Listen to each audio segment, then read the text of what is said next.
You're watching Experience Comic Culture and Sales, streaming live daily to Facebook, YouTube, Twitch, and Twitter. What's up, the internet? I am legally not Tony Kornheiser. They are legally not Michael Wilbon or that other guy. This is In Stores This Week, where we talk about new comics that are in stores this week and yell at each other like whether or not LeBron James is the best player in basketball actually matters to anyone. Yeah, it's going to get weird around here, fellas. This is In Stores This Week. Stick around. I wasn't prepared.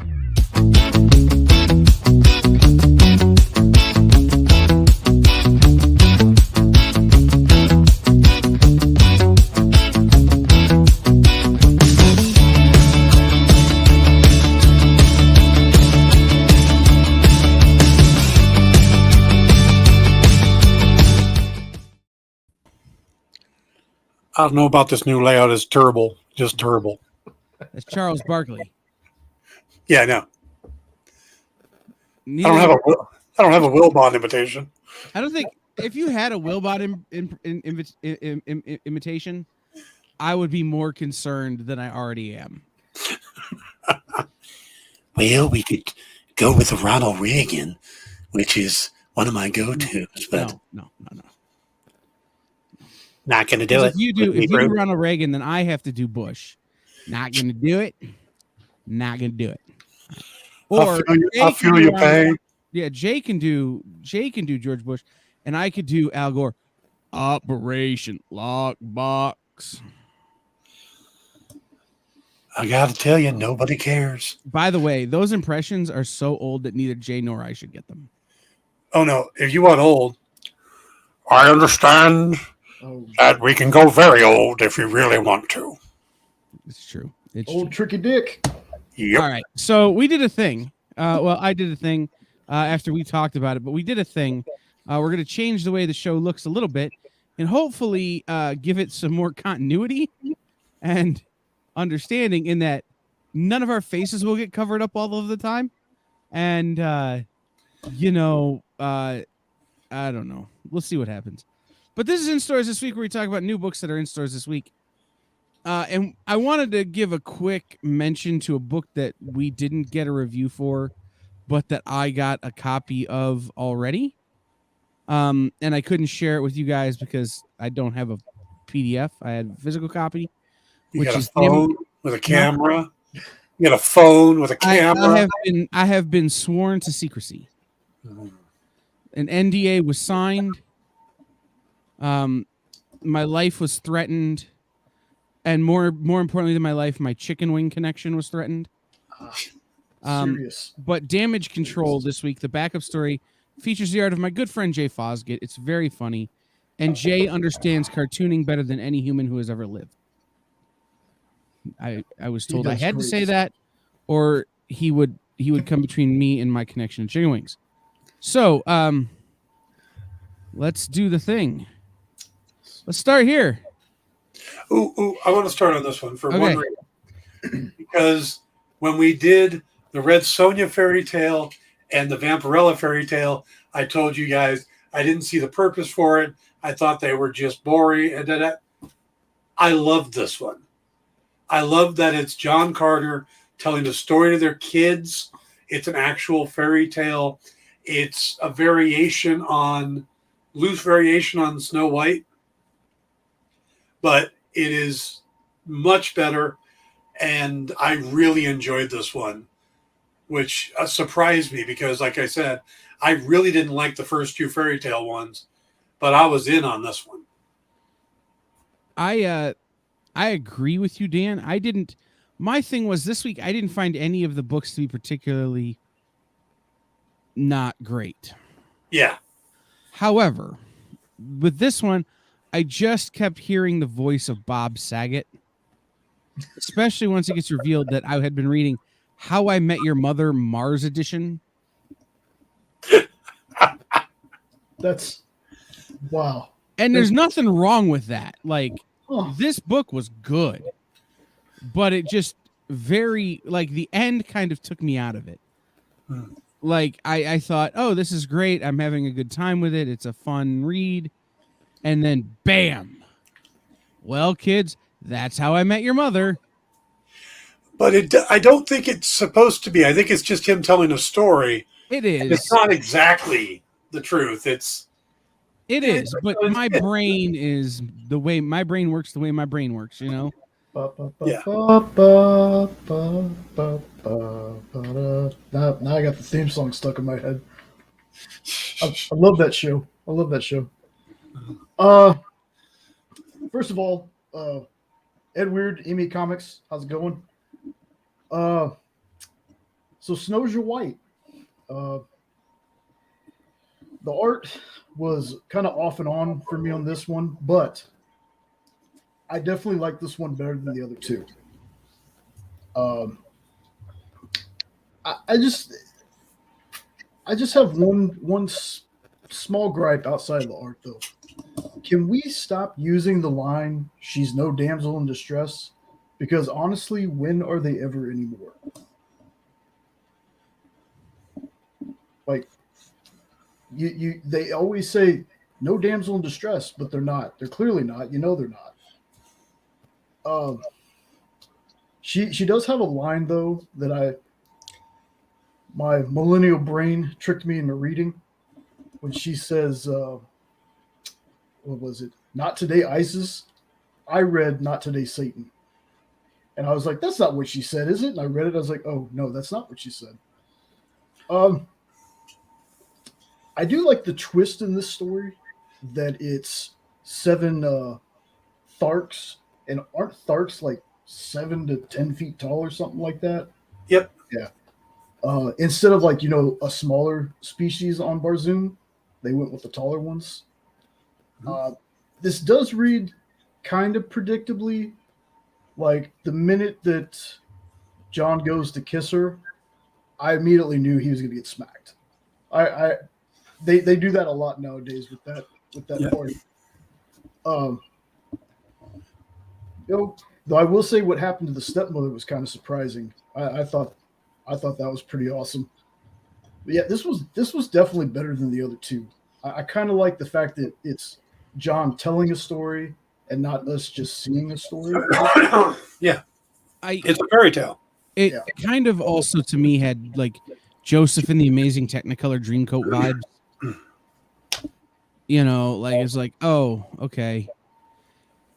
Unlike at least the Vampirella one of these, I knew exactly which fairy tale we were telling from the outset, and then the twist at the end is what brought it all home.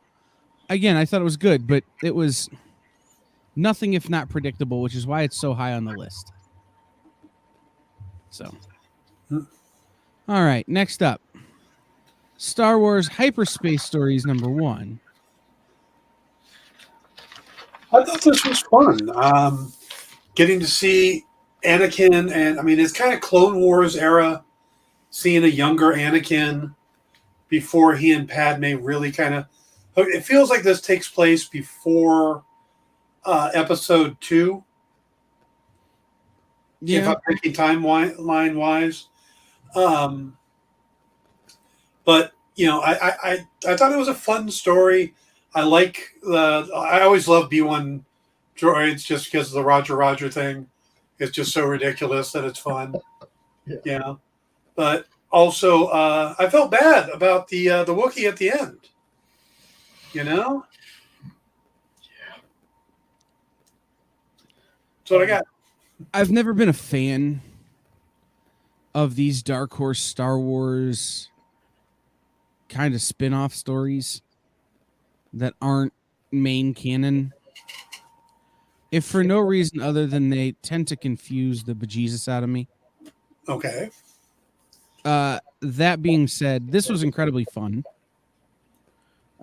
It was a nice story. I don't mind it at all and would continue reading it. But it doesn't... To me, there's nothing special about it. It's just a good book. Fun time to read.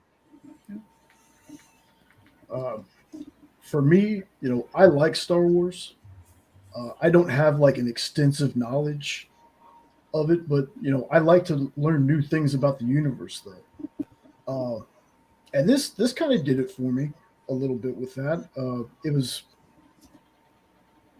probably one of the more faster paced books for me, at least.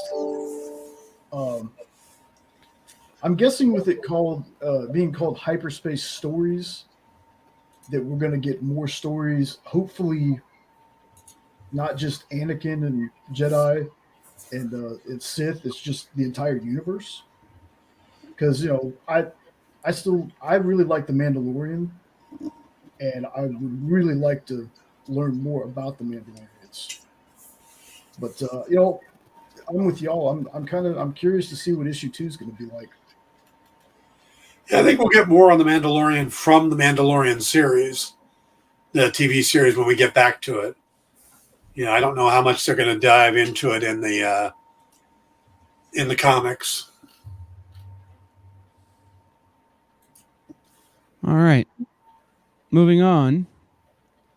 End after end number 1 from Vault. And if you guys don't mind, I will go first on this one. All right. I was real excited for this book. And then I read it, and I'm like, I'm still excited to see what happens. But the book kind of starts with a what is happening right now, and then continues with a what is happening right now, and kind of ends with a I still don't know what the hell is happening right now sort of storytelling model. And newsflash, I don't understand what the hell I read. You have this concept of this guy who is dead, kinda, but not really, maybe, he's in a weird, not quite dead place. Maybe he is, but it's a different place than where the beginning of the book started. And all of a sudden he's in battle with these ghost demon things. And why is he battling them? And they never really explained, even though they tell us they're going to explain it. And then it just ends. Yeah, that's pretty much it. Other than hearing Pat Benatar say, "Limbo's a battlefield," because that's what it is. He's in limbo, and he's fighting until he dies again. But yeah. To me, it's one of those is like, it has all the makings to be a good book, and it just intentionally or not tried to be too obtuse and too kind of wait and see what happens, that it never kind of planted.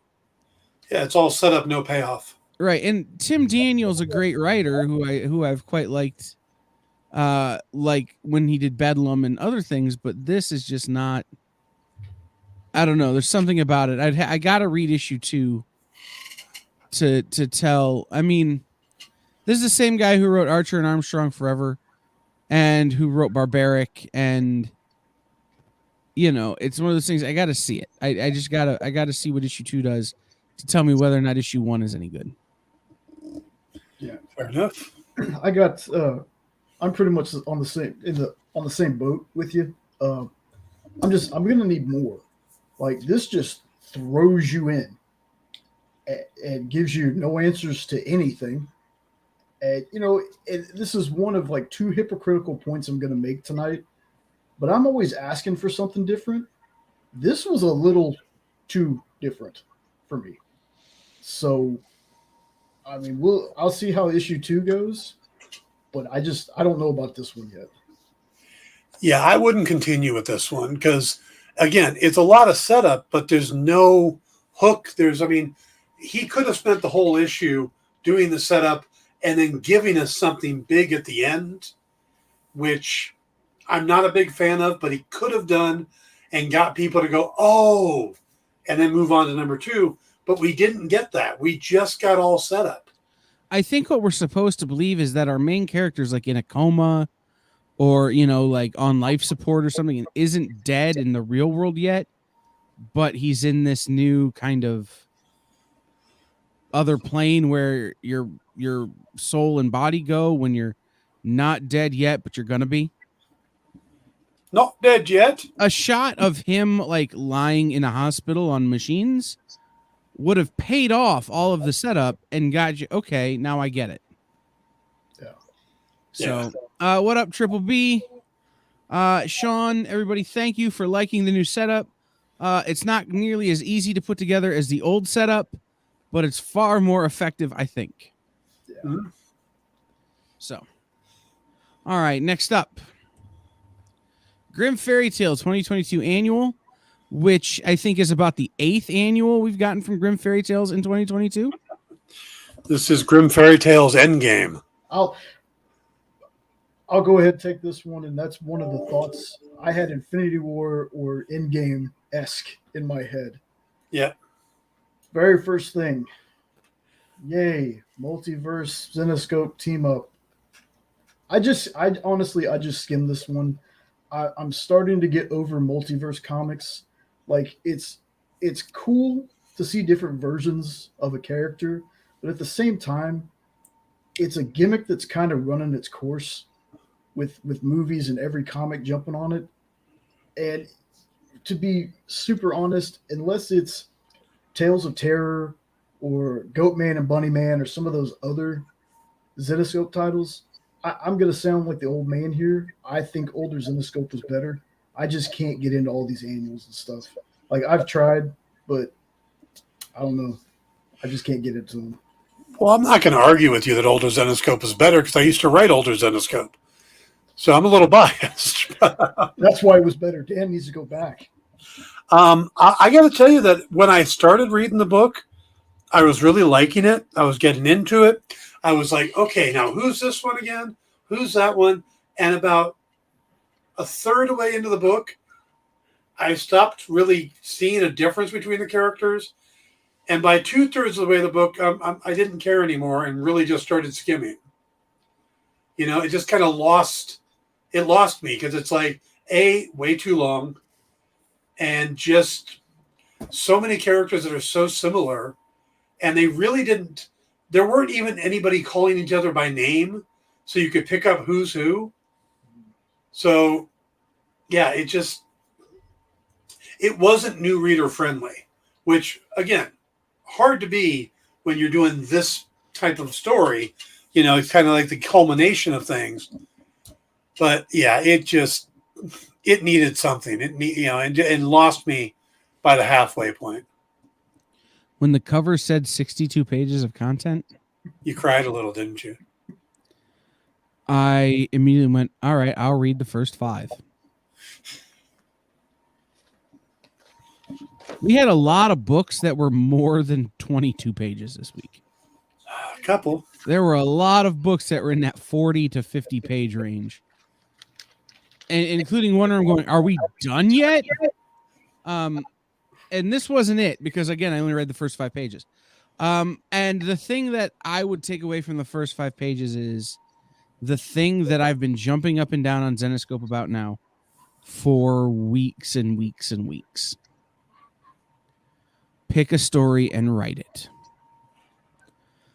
Don't do, I'm going to do one story and then just walk away. Pick a character and love that character. Do it so well. That was what made the Zenoscope of old so great, is that Dan could sit down and write 10, 12, 14, 16 issues about Sinbad.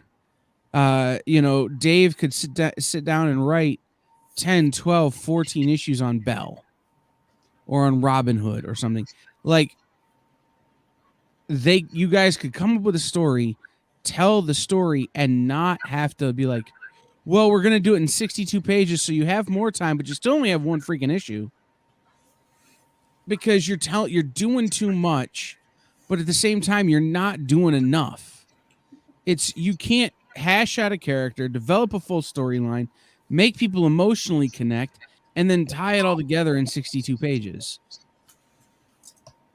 And if you do manage to do that, you can't also tell a good story.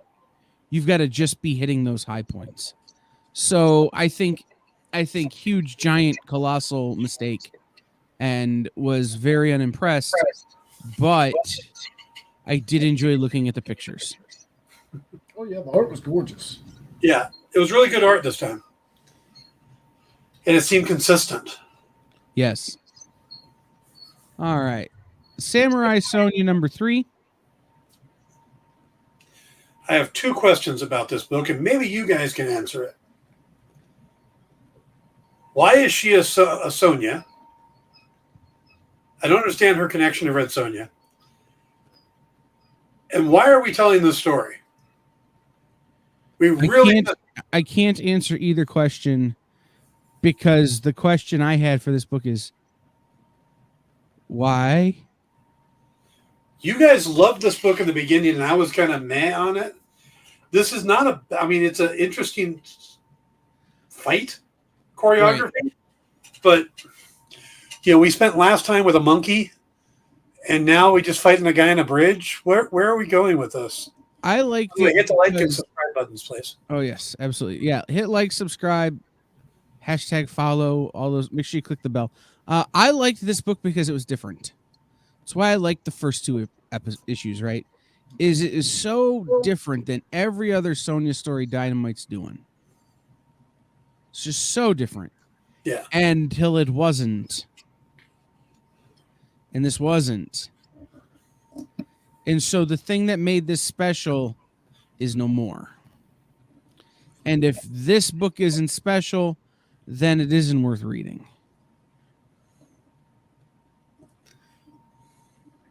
All right. Okay, Jay, bring it home. Oh no, I'm gonna be an odd man out on this one. Figured it would be. Yeah. Now, I like this. I am in total agreement, though. They could have called this thing anything else. Like, this kind of feels like a coattail riding kind of thing. Like, hey, it's a Sonya, but she's a samurai. Well, other than being dressed in red, there's I don't know why, other than for people to pick it up because it's a Sonya book. Now, there are very few books with such little dialogue other than the Shunshu or Sunshu quotes that are littered throughout it that I like. But there's something about, I don't know, the art just kind of told the story for me, and I don't usually get that from a lot of books. I didn't really miss the talking that much, but we are on the 3rd issue of this thing. I'm kind of hoping there's some kind of ramp up going on. Something's going to happen. Because if the next issue is just quotes everywhere and we're just fighting a villain of the month or the week or whenever this book comes out, then I'm totally on board with y'all that it's starting to get boring. But until they hit that point, I still like it. I just think that we need to either start meeting the big bad or something needs to happen soon. Bring back the monkey. Or O'Brien. Speaking of bringing back the monkey, Teenage Mutant Ninja Turtles Armageddon Game opening moves number 2, which is the conclusion of the opening moves, which is good because I'm relatively sure in chess, the more opening moves you take, the worse off it ends up for you. And I don't play chess, so the fact that I know that shows something. Yeah. I thought this book was a great look into some of the mental positioning of your Baxter Stockmans, of your Madame Nulls, of your characters. I did like the idea of the deep state meditation of Shredder and Katsuni being the way that they travel into these situations. And I like that Rat King had partnered with who he had partnered with at the end of the book. That's too much of a spoiler for me just to name drop it. But that pairing at the end is going to super be fun. I don't know a lot of the characters from Turtles. I didn't watch much of the cartoons when I was a kid. I was a little too old when they came out, and they're not my thing. But I have been enjoying this because they are taking the time to give me depth on these characters. I know a little bit more about Baxter Stockman now, who I always thought was kind of a joke character. I didn't know who Madame Null was, but now I have a better idea. I like the fact that what they're doing is finding opposites for them, opponents. So from that point of view, I think this is a good series to put out, or mini series to put out, to get people. It feels like they're really saying, okay, we know not everybody is up to date on Turtles. This is your new starting point. This is where you can jump in, even though we're 160 or whatever titles in, 130 in. This is a place you can jump in. Here's some background knowledge between these, the best of the Rat King, stuff like that. I think IDW is doing a really good job of preparing readers for the big event, which I think is really, really smart, and I'm enjoying it. First of all, my goodness, what a mouthful of a title. Another good turtle story, though. And near the end of this one, I get the feeling that we're kind of done taking the trips down memory lane. I mean, don't get me wrong. That's cool. That's cool. I like seeing that stuff. But I think it feels like the actual battle, they're prepping. They're going to start doing their recruitment. The next book out is Armageddon Game Part 1. Yeah. Nice. Yeah. There's in the Corinthian. I'm gonna mute you, Dan. It does feel like this thing is about to kick off. This is still a horrifying Rat King. I've never seen, until I started the show, I've never seen the Rat King look like this. This thing is horrifying. Like nightmare fuel on adrenaline levels of just gross.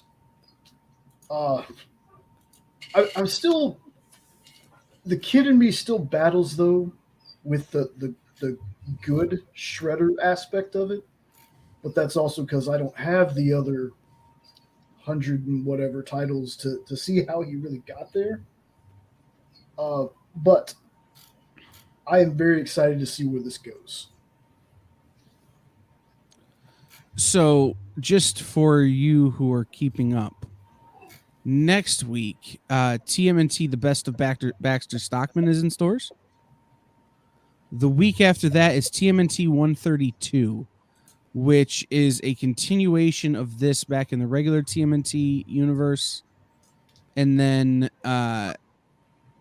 if I'm recalling this schedule correct,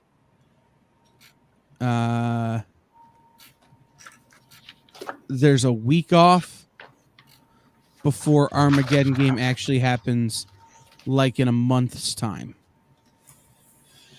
Armageddon it. Really getting it. So, come on. All right. Magic the Gathering, a Johnny Goldmane #1. I have to ask, were either of you Magic the Gathering players? I have played a little bit, but not more than maybe a handful of times. Okay, so you never were a cardboard crack addict? No. All right. And Jay, neither were you? Nope. All right. So I'm the only one who was super triggered by this. Got it. Okay. No, I loved it. But like, I'm over here itching like Dave Chappelle in those sketches where he's like, like I'm over here like doing one of these numbers. Those Planeswalkers? Yeah, you got any more of them Planeswalkers? This book was I loved this book. This book was super fun. Yep. But God, I have not wanted to play Magic as bad as I want to play Magic right now in a real long time. And I'm sure I would go play Magic and I would get super angry and quit after I spent a whole bunch of money. So not gonna do it. But I tell you what, this was a great Magic the Gathering story. Yeah, I love the art style. I love the little fake out at the beginning, and then Johnny telling the story. Maybe I'm the only one, but I heard Michael Dorn's Worf voice whenever Johnny talked. I don't know if it was the cadence or just how he said things. Yeah, it would work, definitely. Yeah. Like I said, I really like this, and I find more and more that these Magic books are pretty high up on my favorite reads. Um, I would love to learn more about this character, and I really hope we get to. I don't know how they're going to be doing these, but I would love to see a series just based off this guy. Yeah. Because this guy was awesome. I'm just going to go ahead and tell anybody out there, even if you aren't to Magic the Gathering or D&D, give the comics a try, because I never thought that I would enjoy these as much as I have. These are so good. I really love this book. Yeah, I don't know much about Magic. My first experience with Magic was getting enough cards together to pay Walter McDaniels to draw with Magic cards to draw a cover for the first book I published. So a Black Lotus was among those cards. Shows you how long ago it was. But I know what Planeswalkers are, and those always get my attention. And I love big lion men. I mean, that's just it's a trope that, goes years, back when I was writing my own stuff, I would occasionally, especially an albino lion guy. And that's what we got here with the Johnny Goldmane. And I thought this was great. I loved how the kids were playing a version of Planeswalker, and then he had to correct it, and just to show them what it really means to be a Planeswalker. So it's got that nice fable feel to it, yet still it's a good, set of stories, and I enjoyed the hell out of it. Can I tell you the secret to understanding Magic the Gathering? Replace Planeswalker with Jedi. Yeah.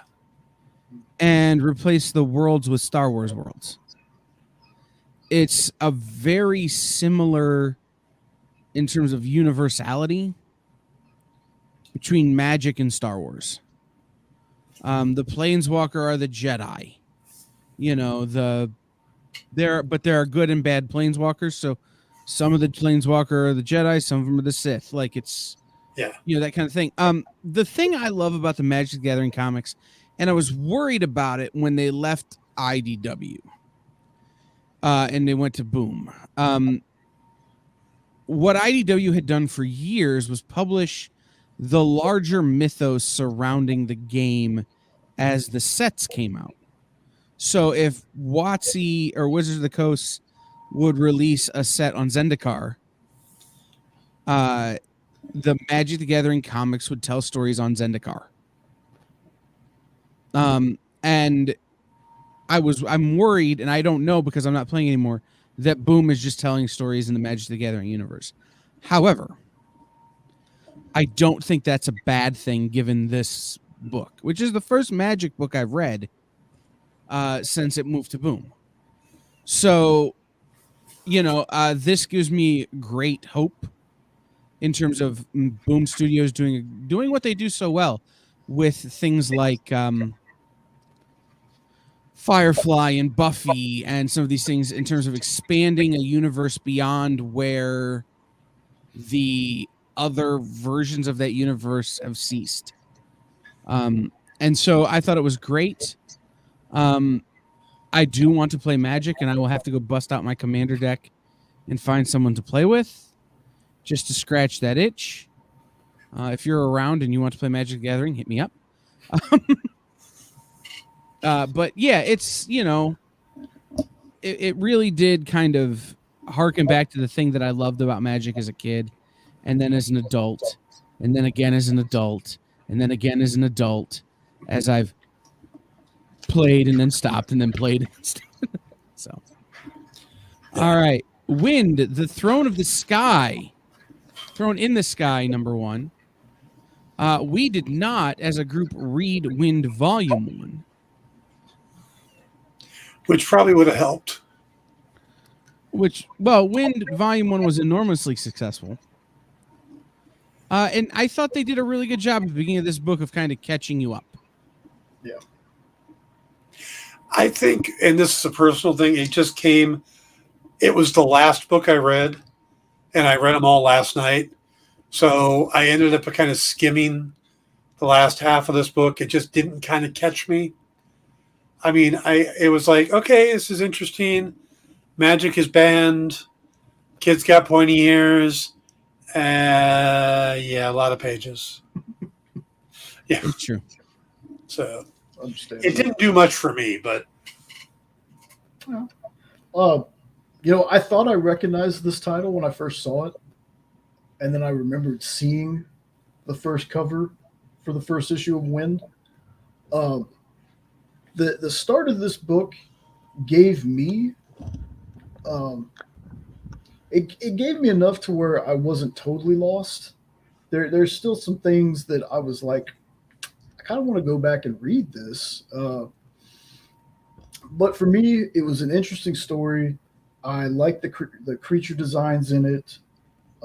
James Tynion IV is a solid writer. I've enjoyed a ton of his work.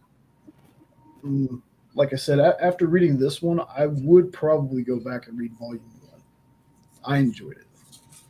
Yeah, I didn't read Volume 1 either, but I thought they did a good job of saying, okay, here's an example of a story from before.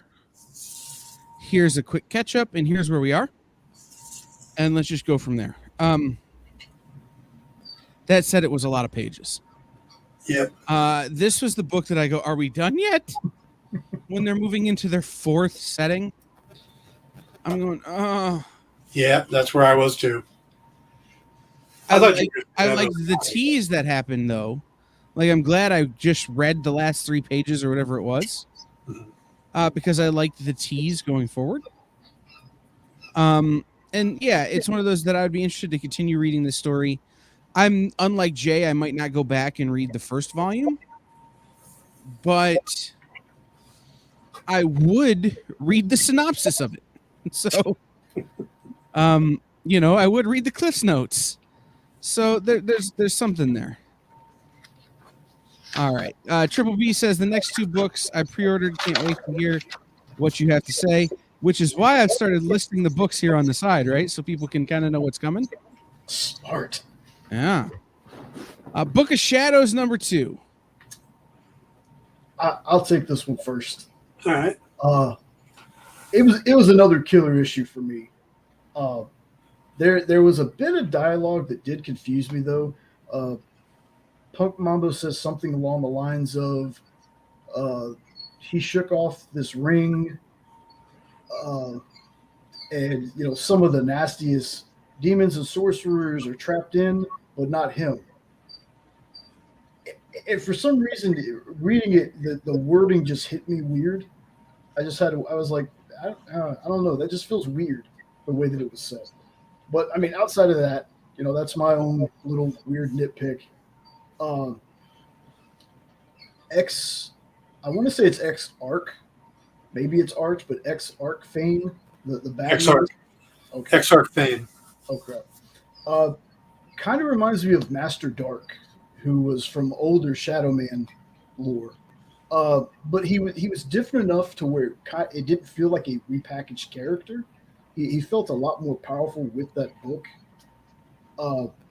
Nevertheless, I'm still digging the story, and it's always great to see Galad, or Galad, however you want to pronounce that. The thing is, I'm like, he's in a book. We got Armstrong and Armstrong Forever. Where's my Ivar Time Walker? I have always enjoyed him, and I just felt like he never got enough. But going off on a tangent there, I'm still digging the story. I'm still hooked. Bring on issue 3. I'm ready. I enjoyed it. I like this team up, or this team. It's not a normal team they pull together. You don't see a lot of Dr. Mirage mixing in with Punk Mambo and stuff like that, and Shadow Man. And then to throw in Galad is just such a different character. I mean, Eternal Warriors is much more the Highlander, and these guys are much more the dark and creepy. So it's kind of a neat mix to put them all together. I do feel like it could pick up the pace just a little bit. But other than that, it's a really good read. and I'm curious to see where it goes next. My one addition to what y'all have said is don't split the party. Never split the party. Never split the party. I mean, you're just asking your game master to TPK you. You know, which they call out in the Ajani book when they split up in that one castle. He goes, "Oh yeah, splitting up in the dark, creepy place. It's always a good idea." Right. That's my one addition to what y'all have said about this book. I enjoyed every second of it. I don't have quite the connection to some of these characters that, you know, Jay has as a big Valiant guy, or even Dan, because there's just big holes in my Valiant universe. But this, I feel, is a great way to endear Punk Mambo and Galad, the Eternal Warrior, and the other one, Dr. What's her name? Dr. Mirage, who aren't. I never would have read those characters independently unless, again, we were doing it for the show, or somebody was like, "Hey, bro, you got to really read these." But if I had picked up Book of Shadows because I like Shadow Man and gotten this introduction to those characters, it would have and is encouraging me to go back and find out more about them. So, by the way, does anybody else start hearing Lou Vega whenever someone says Punk Mambo? Yes. A little bit of Monica in my life. So, side quest story.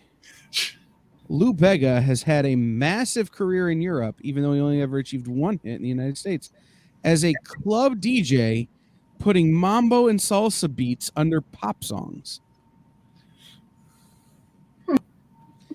Good for him. He's put out 13 albums since Mambo number 5.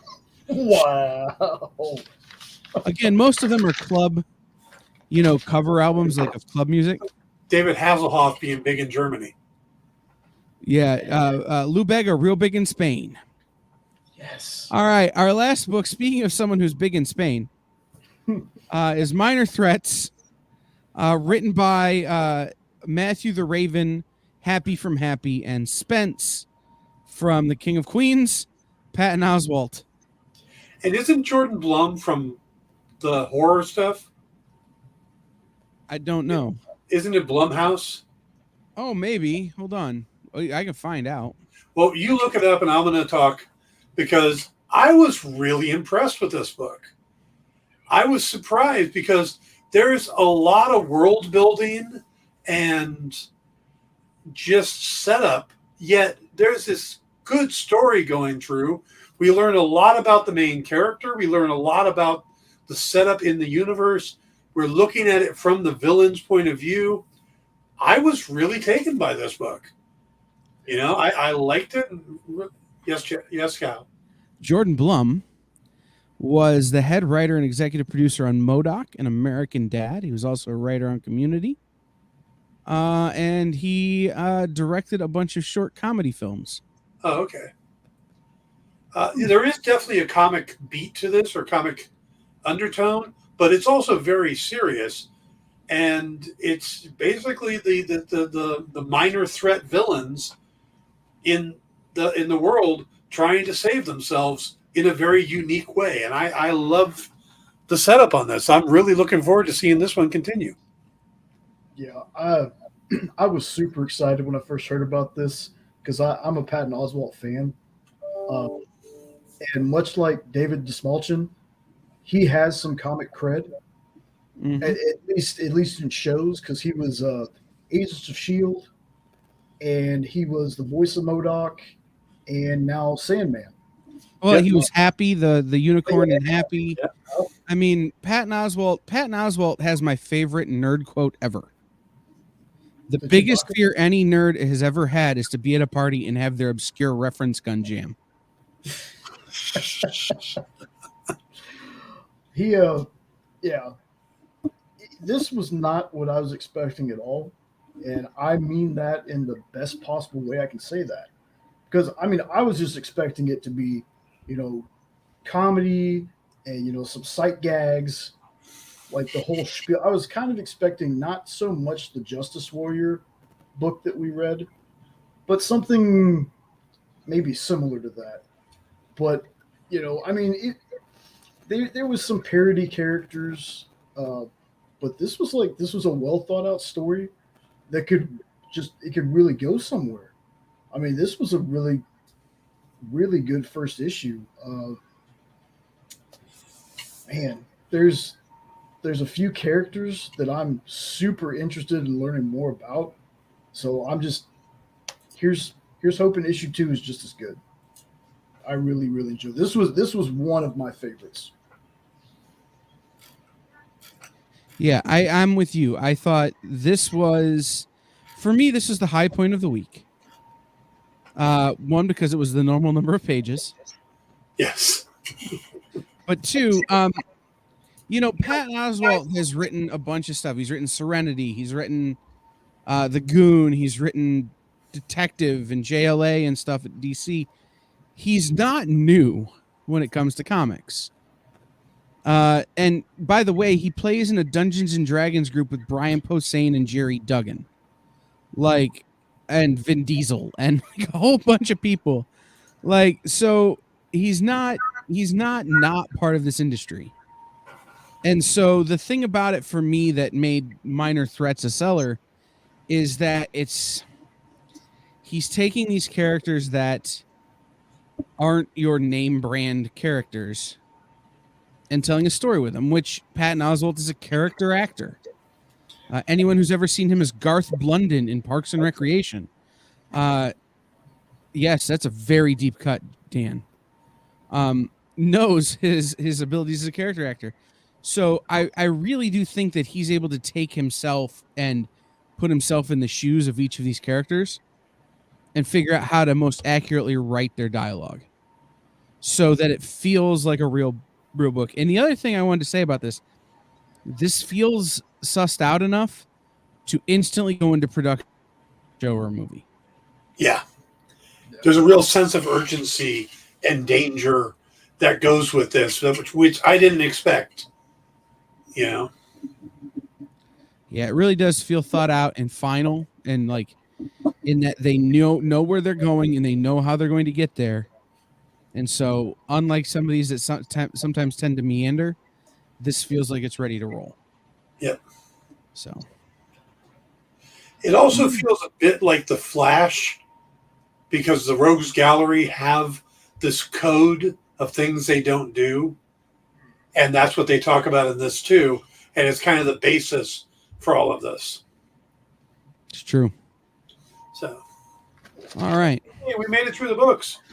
We did. And streamlined. We made it through the rain and kept ourselves collected. Yeah. Sean, I'm glad. That's the goal, man. It's one that I wouldn't miss. If you have the opportunity to get it. I definitely called my LCS because it's not one that I had ordered and put it on order. So yeah, this should have got a lot more hype than it did. So hopefully it'll start now because people are getting the chance to see it, and it's really good. Right. Speaking of local comic shops, head over to comicshoplocator.com. It's been at the bottom of the screen the whole time. .com. Also, Jay, I don't know if you're having an electrical issue, but your lights keep flickering, buddy. Yeah, I know.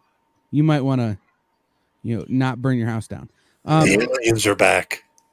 But comicshoplocator.com, type in the area code of the area where you are, and it will tell you where comic shops are nearby to you, including their hours and other things. So make sure you check those out over at comicshoplocator.com and go into your comic shop and spend some money. So.